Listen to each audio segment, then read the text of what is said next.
J'espère que vous allez bien. Aujourd'hui on se retrouve dans une nouvelle vidéo, vous l'avez vu au titre. J'avais juste envie de prendre ma caméra et de vous faire un petit ask où je réponds à vos questions. C'est vrai que ça fait un moment que j'ai pas fait ça et généralement je fais tout le temps une FAQ à la même période de l'année. À chaque fois c'est au mois d'avril-mai. Généralement c'est dans ma voiture mais au final il fait trop chaud. Ma voiture c'est une voiture noire. J'ai essayé de tourner le début de cette vidéo mais impossible. Donc je me suis dit que j'allais tourner dans ma chambre. Le décor vraiment que vous connaissez depuis mes années lycée puisque je suis revenue un petit peu chez mon papa ces derniers temps après avoir déménagé dans le sud. J'ai pas encore regardé les questions que vous m'avez posées sur Instagram mais d'ailleurs n'hésitez pas à venir me suivre. C'est là-bas qu'on échange le plus, que je vous partage ma vie un peu au quotidien, dans les stories. J'ai retrouvé un rythme aussi et je poste pas mal de fois par semaine. Parfois j'organise des concours. Enfin bref c'est vraiment la plateforme pour qu'on puisse discuter le plus facilement ensemble. Je vous en ai vaguement parlé dans ma dernière vidéo mais là le but c'est vraiment de reprendre plaisir à filmer. Je pense qu'on est beaucoup de créateurs en ce moment à se remettre en question par rapport aux statistiques, aux comptes qui sont pas vraiment mis en avant. J'ai vraiment relativisé suite à vos retours sous ma dernière vidéo justement où j'aborde le sujet. Je suis consciente de toute façon que les réseaux sociaux c'est éphémère, qu'il y a rien de grave à faire moins de vues en soi, juste si c'est quelque chose que j'aime toujours faire à un endroit où on peut continuer à échanger, à partager ensemble, notamment par exemple avec la lecture en ce moment. Enfin voilà, je veux juste que ma chaîne ce soit une safe place, donc quoi de mieux que revenir aux bases et répondre à toutes vos petites questions.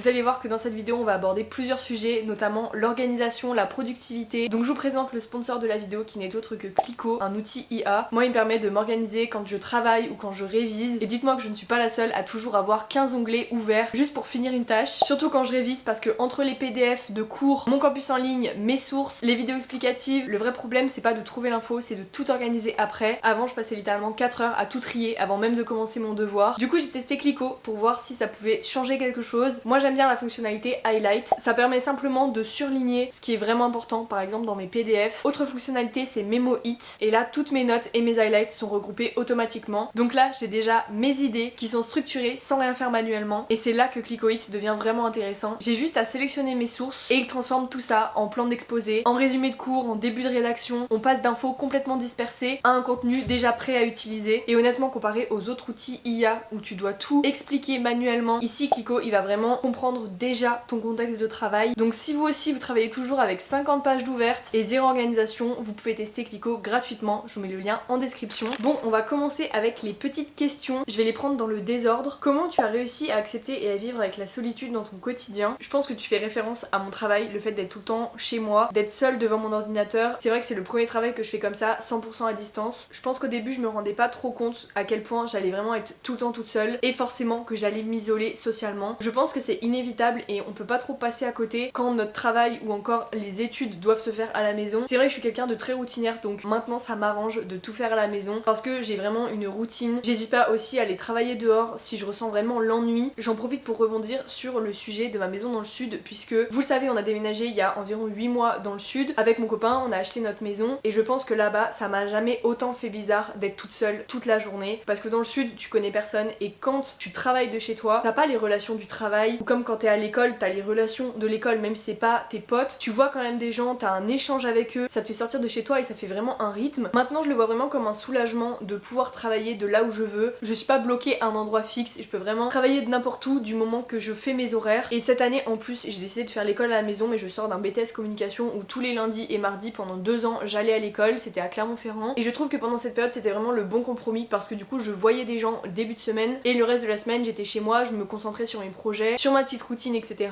Moi c'est vrai que j'aime bien ma petite vie paisible, je pense que ça se voit en vidéo mais voilà je suis heureuse avec des choses toutes simples du quotidien et j'en parlais avec une amie il y a pas longtemps. Là en ce moment je suis vraiment dans la phase où voyager ça m'intéresse pas, je préfère investir dans les petits bonheurs du quotidien pour justement améliorer mon quotidien et ensuite pourquoi pas partir en vacances mais c'est pas mon objectif premier vous voyez. Est-ce que je regrette d'avoir fait l'école à la maison pour cette année sachant que c'est ma toute dernière année? En réalité non parce que je peux vraiment m'organiser comme je veux et ça c'est vraiment incroyable. Pour mes journées d'école donc le mercredi et le vendredi matin j'ai pas entreprise, c'est vraiment dédié à l'école et moi l'école à la maison ça m'a toujours intéressée depuis que je suis au lycée. Moi le confinement limite ça m'a arrangé en seconde de pouvoir travailler de chez moi. Voilà je me connais par cœur, je sais les heures où je suis productive. Pendant mon BTS je me suis beaucoup ennuyée en cours, pas que c'était trop simple, pas du tout même c'était très technique mais le concept de rester assis 8 heures sur une chaise parce que c'est comme ça et pas autrement. Voilà quand on est obligé et c'est ce que j'ai fait, on n'a pas le choix entre guillemets mais quand on peut le choisir et là le fait d'être partie dans le sud j'avais un peu cette option de soit je m'inscris à une école dans le sud ou soit je fais du 100% en ligne. De toute façon c'est prévu que je fasse une vidéo dédiée à l'école à la maison mais en fin d'année. Là je me suis inscrite à mes examens en septembre donc j'ai une soutenance mais le reste c'est que du contrôle continu mais j'aimerais vraiment avec le recul pouvoir pouvoir faire une vidéo complète sur ça parce que je sais que ça se fait de plus en plus et que je pense que c'est une bonne possibilité. Moi c'est vrai que ça me va bien puisque du coup je peux m'organiser comme je veux mais ça me laisse aussi du temps pour mes réseaux parce que les réseaux ça prend du temps et c'est vrai que j'essaye vraiment de me libérer mes week-ends, surtout depuis qu'on est revenu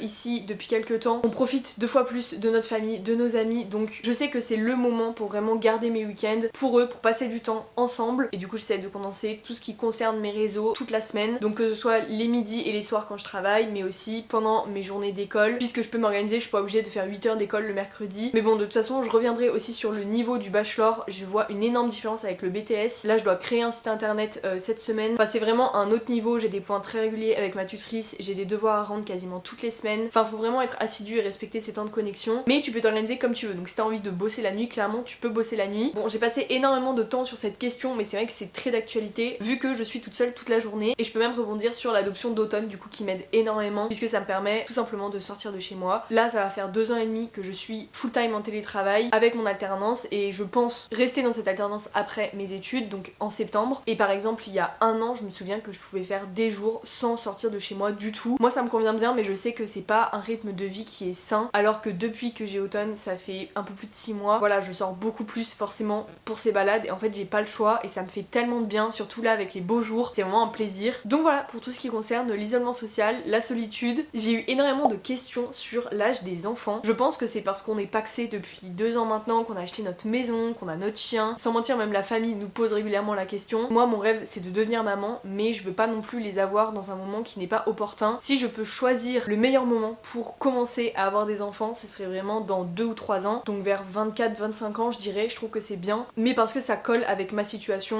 avec mes projets de vie. J'ai pas mal de questions, comment vis-tu ta nouvelle vie en tant que propriétaire, est-ce que maintenant tu te sens mieux chez toi dans ta maison dans le sud. Alors du coup dans cette vidéo on va parler vraiment à cœur ouvert. Là j'ai eu 22 ans le mois dernier et pour moi plus tu grandis plus tu fais des choix, donc moi tu doutes de ce que t'as envie de faire mais j'ai l'impression que c'est l'inverse. Surtout au début de ta vingtaine tu te poses tellement de questions. Je pense qu'on est une génération qui se met beaucoup trop la pression et on a sans arrêt peur d'être en retard. Moi c'est pas ce que je ressens mais par contre je me rends compte que plus tu grandis plus t'as des portes qui se ferment mais t'as des autres portes qui s'ouvrent et du coup c'est un questionnement infini sur ok il y a la ligne directrice de ta vie mais est-ce que tu fais les bons choix, est-ce que tu vas pas avoir des regrets plus tard, ça c'est vraiment ma plus grande peur. Et de toute façon maintenant on avance à 2 donc on est 2 à choisir nos projets d'avenir, là où on a envie d'habiter, donc tous les projets de nos vies se réfléchissent à 2, même si bien sûr on garde des projets individuels si j'ai envie de dire, c'est le but d'un couple sain mais on va dire que la base est quand même la même et c'est normal si on a décidé de faire notre vie ensemble. C'est vrai que actuellement ma maison me manque mais je suis d'autant plus contente de profiter de ma famille ici, de mes amis aussi qui pareil ont leurs projets chacun de leur côté et encore une fois j'ai trop peur d'avoir des regrets, d'être loin de tout ça mais en même temps j'ai peur d'avoir des regrets si je m'en vais jamais d'ici alors que depuis que je suis petite j'ai envie de partir d'ici. Enfin, vous voyez je suis un peu dans une période un peu bizarre. Moi avec mon travail je peux bosser n'importe où donc c'est tranquille. Là je suis chez mon père, souvent je vais dans la famille de mon copain. Enfin voilà je fais vraiment au feeling pour le moment, je me pose pas trop de questions mais c'est vrai que j'avais pas du tout prévu ça en 2026. Quand j'ai vu ma petite liste d'objectifs je pensais pas passer autant de temps loin de ma maison dans le sud. Là de toute façon c'est prévu que j'y aille un petit peu en mai donc je suis trop contente mais pour le moment j'ai pas de date de retour, juste je fais au jour le jour et voilà. Mon copain aussi, on est un peu dans la même optique. Est-ce que tu es heureuse actuellement? Oui je suis heureuse en ce moment, j'ai commencé l'année 2026 en étant heureuse, j'espère que ça va continuer, je touche du bois. Tous les matins quand je me réveille je suis vraiment reconnaissante pour la vie que j'ai actuellement et je me rends de plus en plus compte que la vie c'est vraiment une question de perception sur plein de sujets différents et du coup j'essaye de profiter au maximum de tous les petits moments. Je prends du temps pour moi, je me concentre sur mes objectifs, j'apprends aussi à ralentir. J'aime bien ma petite vie paisible, ma petite routine tranquille et en tout cas j'espère que ça va continuer comme ça. Est-ce que tu as toujours un suivi psy? Alors du coup j'avais commencé une thérapie il y a 1 an et demi, j'ai arrêté là en octobre puisque j'avais l'impression d'avoir vraiment fait le tour, j'avais des séances 2 fois par mois et je suis vraiment contente de m'y être tenue comme ça pendant 1 an. On a vraiment travaillé sur énormément de choses de ma vie, des choses dont j'étais pas forcément consciente mais du coup ça m'a permis de prendre un énorme recul sur ma vie, sur mon entourage, sur moi aussi, ma façon d'évoluer, ma façon de voir les choses et franchement ça me faisait vraiment de bien. En plus je l'avais à distance la psy puisque au début j'étais à Clermont-Ferrand quand je l'ai commencé donc je la voyais dans son bureau mais je l'ai vue genre 2-3 fois je crois et après vu que j'ai déménagé j'ai pu continuer à le faire en visio donc c'était pendant mes pauses lunch. J'aimais trop la voir mais c'est vrai qu'au bout d'un moment je me rendais compte que j'avais plus vraiment de problèmes entre guillemets à traiter et tant mieux. On a énormément travaillé sur mon anxiété aussi et de toute façon le meilleur conseil qu'elle m'ait donné c'est de se confronter à l'anxiété parce que si tu restes tout le temps dans ta zone de confort forcément que l'anxiété elle adore ça mais l'anxiété je sais que ça prend du temps, on peut pas être guéri en claquant des doigts et je vis avec, pour le moment ça m'handicape pas tant que ça, mais on va dire que le plus gros problème c'est quand par exemple je suis invitée quelque part à un événement, un anniversaire où je sais qu'il y a des gens que je ne connais pas, qu'il y a du monde, je vais dire oui parce que ça me fait trop plaisir d'y aller, ça me fait trop plaisir d'être là pour la personne qui m'a invitée, mais par exemple la veille au soir je peux me rendre compte que ça va être physiquement impossible pour moi et je fais une crise d'anxiété et ça c'est hyper dur à gérer parce que je me sens toujours hyper coupable, je culpabilise énormément mais en même temps je dois apprendre à vivre comme ça, je sais que ça se travaille et je sais que ça prend pas 2 minutes à régler l'anxiété. Tu serais intéressé d'ouvrir un club de lecture mais virtuel sur Discord ou en groupe Insta? Alors j'ai déjà mon club de lecture à Carcassonne, j'ai créé le groupe sur WhatsApp, du coup on a une lecture commune tous les mois. Là du coup c'est un peu compliqué vu que je suis ici à 500 km, c'est pas très pratique, mais par contre le faire en ligne je pense pas. En fait j'aurais peur de pas réussir à gérer un groupe, c'est vrai que je suis assez timide et je sais pas, ou alors il faudrait vraiment que les personnes elles participent etc, mais comment se mettre d'accord déjà sur une lecture commune si t'es 50? Et je sais même pas si d'ailleurs il y aurait autant de personnes que ça qui seraient intéressées. Tu fais quoi comme études actuellement? C'est vrai que j'en parle souvent de mes études mais je reçois toujours autant de questions, donc j'ai fait un BTS communication en 2 ans en alternance et ensuite je suis partie dans 3ème année pour compléter, pour avoir un bac+3, donc un bachelor. L'intitulé c'est gestion de projet, communication et marketing. Ce que j'aime bien c'est que ça m'enferme pas dans un truc, c'est-à-dire qu'on voit un petit peu plein de choses, c'est très centré sur la stratégie mais on a un petit peu de com événementiel, on a du marketing pur, beaucoup de marketing pur même, de la communication plus commerciale, on a un petit peu d'influence, enfin voilà ça touche vraiment à tout. Je voulais pas me fermer de porte même si du coup dans mon alternance je suis spécialisée en influence, je suis chef de projet donc ça va vraiment avec mon bachelor, même si pour être chargée de projet influence donc talent manager il n'y a pas besoin de diplôme, on me demande souvent mais c'est surtout l'expérience dans ce genre de métier qui prime. De toute façon je vais m'arrêter là pour les études, je m'étais beaucoup questionnée l'année dernière de est-ce que je continue un master etc par la suite, mais je sais qu'il faut se spécialiser encore pour un master et maintenant la communication c'est tellement bouché, si t'as pas d'expérience personne te prend ou alors faut vraiment avoir les contacts, mais du coup j'aurais peur d'être diplômée d'un bac+5, de prétendre à tel salaire qui est le salaire théorique mais sur le marché bah c'est pas vraiment ça. Donc est-ce qu'il y a vraiment une plus-value à avoir un bachelor ou un master en communication? Je ne sais pas, je suis pas assez renseignée sur le sujet et de toute façon les études, voilà c'est ma dernière année, moi j'ai juste envie d'avoir mon petit CDI tranquille et voilà je sais que pour beaucoup de personnes c'est pas un goal de vie le CDI mais moi ça m'irait très bien, surtout un CDI en télétravail, je m'organise comme je veux, j'ai mes petits horaires, voilà et je sais que j'ai des perspectives en tout cas dans mon travail actuel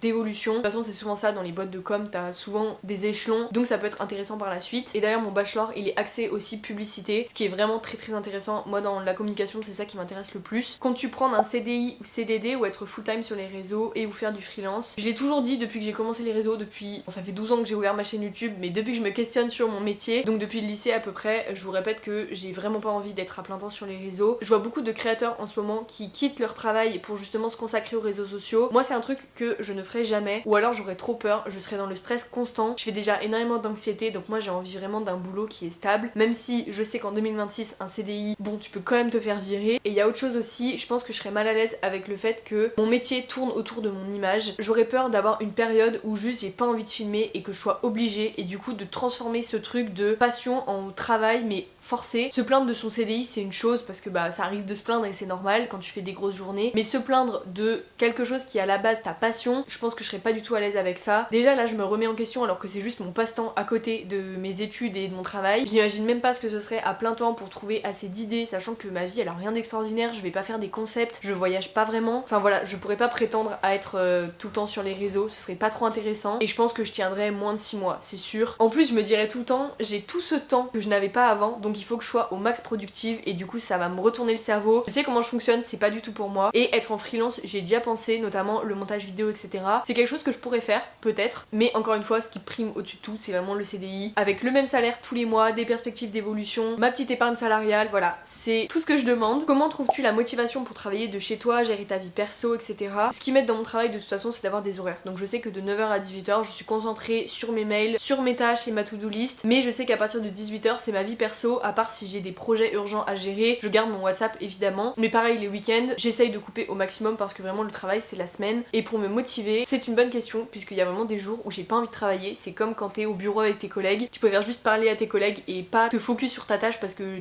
tu procrastines ou t'as pas envie. Bah là c'est un peu la même chose, des fois j'ai pas du tout envie de faire ma to-do, du coup j'essaye de me motiver comme je peux, que ce soit mettre un fond sonore, que ce soit un podcast, une vidéo YouTube, de la musique lofi. J'ai aussi testé la méthode Pomodoro qui fonctionne bien, donc tu bosses par exemple 25 minutes et t'as 5 minutes de pause. Et aussi ce que j'aime bien faire c'est me dire je me focus pendant 1 heure sur une tâche, ensuite je vais faire un tour dehors, genre ce sera ma récompense. Je marche vraiment à la récompense et je trouve que ça fonctionne vraiment bien sur moi. Par exemple là aujourd'hui j'ai une to-do list à rallonge, on est lundi, les boîtes mail ça fait que de sonner, pareil pour WhatsApp. Là je suis actuellement en pause déj, je sais que je vais me focus toute l'après-midi, à 18h je coupe tout et je me suis promis une bonne balade avec Automne ce soir et une soirée self-care où je vais faire des masques etc. Je vous ai dit vraiment mes petits bonheurs c'est le quotidien et les petites choses comme ça. Où te vois-tu dans 10 ans? Dans 10 ans j'aurai 32 ans. Je pense en toute honnêteté que je ne serai plus sur les réseaux. Je pense que j'aurais tout coupé. À un moment donné j'y suis depuis que j'ai 10 ans, 10-12 ans. Donc voilà je pense que j'aurais coupé ça. Je me vois bien sûr avec ma propre famille, donc avoir fondé ma famille, être mariée parce que pour moi c'est vraiment important. Je me vois dans une grande maison à la campagne, un peu comme celle-ci là où j'ai toujours grandi, où vraiment t'as pas de voisins à déranger, à part le chant des vaches. Vraiment j'ai trop kiffé grandir ici. Donc c'est quelque chose que j'aimerais beaucoup pour ma propre famille. Après professionnellement parlant, vu que là actuellement mon métier c'est autour des réseaux sociaux, de l'influence, je sais pas comment sera le marché dans 10 ans donc je peux pas dire que je garderai le même job. Si ça se trouve j'aurais changé déjà 3 fois de vie professionnelle et je suis totalement à l'aise avec ça. Pour moi on a forcément plusieurs vies professionnelles, par exemple de tes 20 à tes 60 ans, enfin forcément que tu vas tester des choses, peut-être pas les générations avant mais c'est vrai que la nôtre elle est vraiment à se réinventer, à se challenger et toujours chercher un truc, donc je me vois pas rester 20 ans dans une même entreprise. Après qu'est-ce que j'aimerais faire d'autre à part le job que je fais actuellement, ça c'est une très bonne question mais je me dis je serai diplômée et puis de toute façon il y a plein de métiers qui s'apprennent aussi sur le tas. Après c'est vrai qu'il y a un truc que j'aimerais trop faire dans ma vie mais je ne sais pas si ce sera possible parce que c'est vraiment très ambitieux, ce serait d'ouvrir un café librairie, mais ça je pense que c'est un peu le rêve de chaque lecteur. J'aimerais trop faire ça, j'aimerais bien aussi écrire un livre, voire plusieurs. J'ai déjà écrit plein de choses depuis que je suis petite, j'écris, pourquoi pas tenter l'expérience un jour. En tout cas je sais que le monde de l'édition me plaît énormément mais maintenant tout de suite c'est pas du tout ma priorité. Dans mon quotidien j'ai pas vraiment le temps de me consacrer à cette activité. Moi vous savez je fais les choses soit pas du tout, soit je les fais à fond. Comment se passe le dressage d'Automne? Il y a eu plein de questions sur Automne. Je pensais faire une vidéo dédiée mais en fait je pense pas que ça intéresse suffisamment de personnes pour vraiment en faire une longue vidéo dédiée. Je sais pas si j'aurai assez de choses à dire mais on va dire que tout se passe bien, sauf que là actuellement il est dans sa période d'adolescence, enfin ça commence forcément à 8-9 mois et je sais que c'est une période qui peut être plus ou moins longue. On m'avait dit que je constaterais une énorme différence mais je pensais pas que ça allait être à ce point. Il y a des moments où il nous fait la grève de la faim, le rappel c'est compliqué, enfin c'est plein de petits trucs où du coup il est plus autant attentif, il écoute plus rien. Donc je suis très contente d'avoir fait toutes les séances d'apprentissage avant, surtout les trucs de base, vous savez, coucher, fais le beau, donne la patte, roule, enfin ce genre de trucs. Je suis contente de l'avoir fait avant parce que maintenant c'est peine perdue. Donc si vous adoptez un chiot que vous voulez voilà lui apprendre les trucs de base, genre pas bouger, vraiment faites-le avant cette maudite période de l'adolescence. Après je sais que ça fait partie du package, j'ai été prévenue et je m'en sors bien, c'est juste que je suis vraiment toute la journée avec lui, donc forcément que c'est plus moi qui suis en charge de son éducation. Ce qui est un peu compliqué en ce moment c'est les repas, je sais pas ce qu'il nous fait mais il ne veut plus manger. Je pense qu'il a compris qu'il pouvait avoir autre chose que ses croquettes donc, et ça c'était sans compter le 1 mois de gastro qu'on a fait en janvier. C'était horrible, j'ai cru qu'on allait jamais s'en sortir, on allait chez le veto toutes les semaines. Bref, et en tout cas le mois prochain aussi il a sa castration donc je sais pas si ça va vraiment changer un truc sur son caractère ni rien, mais bon on verra bien. Mais en tout cas ça se passe bien, ça reste toujours un amour et tout le monde veut continuer à le garder, vraiment tout le monde l'aime. Tu lis à quelle fréquence? Là en ce moment je suis à peu près à un livre par semaine donc je vais pas avoir respecté la pile à lire que je m'étais mis pour avril, mais en vrai je m'en fiche un peu. Moi je préfère vraiment que la lecture ça reste un pur plaisir, donc les livres que je m'étais fixé etc,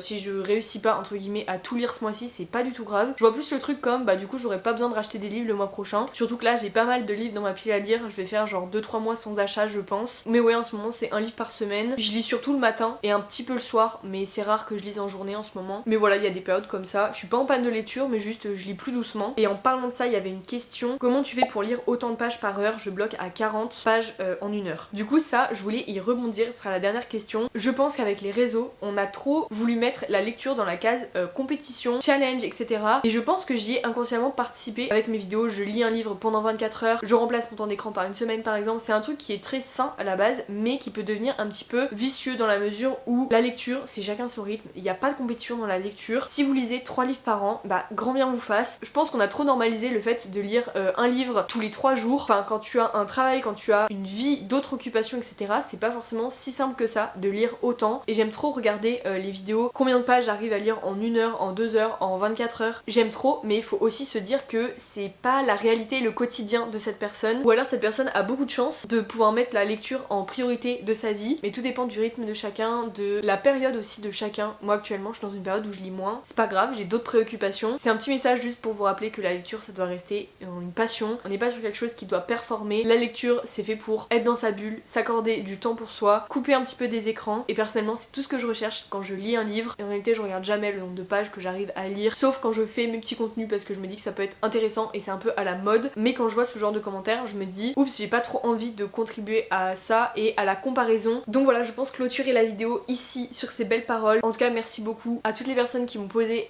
des questions. Ça m'a fait trop du bien de juste me poser comme ça sur ma pause lunch, de parler un petit peu de tout et de rien. Là, je prévois des contenus trop cool, notamment en rapport avec la lecture qui arrive très bientôt. Je vous laisse aussi venir me suivre sur Instagram parce que je poste beaucoup plus sur Instagram et en plus on peut échanger en DM, en story, etc. En tout cas, merci beaucoup encore à Clicquot d'avoir sponsorisé cette vidéo. Je vous mets le lien en description si vous voulez devenir organisé. Si la vidéo vous a plu, n'hésitez pas à la liker et à vous abonner, ça fait toujours plaisir. Et nous on se voit bientôt dans une prochaine vidéo. Salut!